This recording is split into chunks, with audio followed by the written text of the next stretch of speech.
زمین اپنی پیداوار ایک تہائی سے کم کر دے گی، کا سلسلہ کم ہو جائے گا، چنانچہ زمین کی گلا ہو جائے گی۔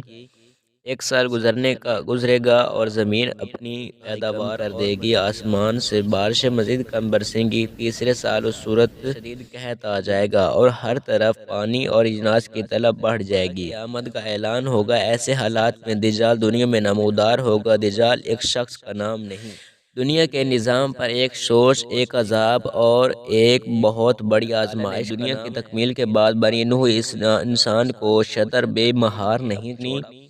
خاص رحمت اپنے انسانوں کے چنیدہ نیک بندوں یعنی رسولوں ہدایت کا سلسلہ جاری رکھا۔ جس قوم نے اطاعت کی وہ کامیاب ہوا اور جنہوں نے خیر کی عذاب کا شکار ہوا۔ دجال کا خروج سے ہموار کرنے کا سلسلہ یہود و نصارہ کی کوششوں سے جاری ہے، خفیہ اسرار سے جاری ہے۔ اس کی ظاہری مثال یروشلم میں امریکی سفارت خانے کے قیام کی ہے۔ دجال کو اللہ بہت زیادہ قوت عطا فرمائیں گے۔ یہ دنیا اس وقت قابض ہوگا جب دنیا شدید قحط کی لپیٹ میں ہوگی اور یہ ساری دنیا کے ارد گرد لگائے گا۔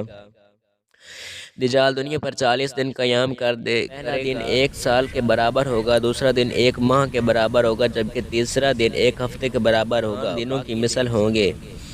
اس کی ایک آنکھ ہوگی پیشانی پہ، کافر کفر یا کافر لکھا ہوگا، ایمان والا پڑھ سکے گا۔ آج دنیا میں ایک گلوبل ویلیج بن چکی ہے۔ سیٹلائٹ اور نیٹ کے ذریعے سب ممالک اور اقوام جڑ چکے ہیں۔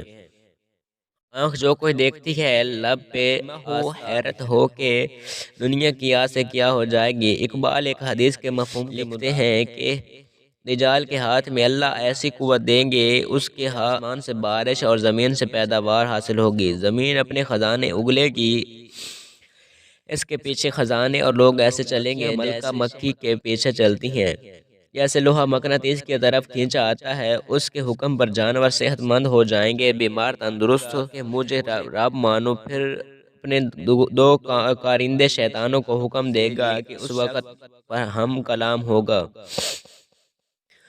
کہ والدین کی شکل اختیار کرو، اب مجھے رب مانو، میں تمہارے مردہ والدین کو زندہ کر سکتا ہوں اور اپنے شیطانی شعبدے کے ذریعے نقلی والدین پیش کر ایمان والے اس کی باتوں میں آ جائیں گے، جبکہ پختہ ایمان والا کہے گا تو کانا دجال ہے، جس پر اس کو آرے سے چیر دے گا۔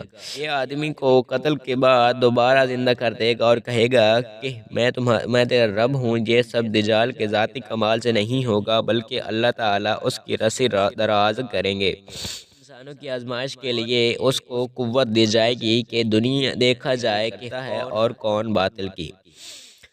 اس کے بعد بہت سے حربے ہوں گے، بہت سے شعبدے ہوں گے اور وسائل پر قبضہ ہوگا۔ قیامت سے پہلے ایک وقت قیامت برپا کر دے گا۔ امام مہدی کا نزول ہوگا، وہ اپنے جاں بازوں کو لے کر لڑنے کی تیاری کریں۔ حضرت عیسیٰ علیہ السلام کا نزول ہوگا۔ حضرت عیسیٰ علیہ السلام دجال کو باب لد کے مقام پر، اس وقت دجال کے ساتھ یہ 70,000 یہودیوں کی جماعت ہوگی۔ یہ یہودی لڑائی کے دوران درخت میں پناہ لیں گے اور یہ درخت یہودیوں کو اپنے اندر چھپا لے گا۔ اللہ کی مدد سے فتح ہوگی۔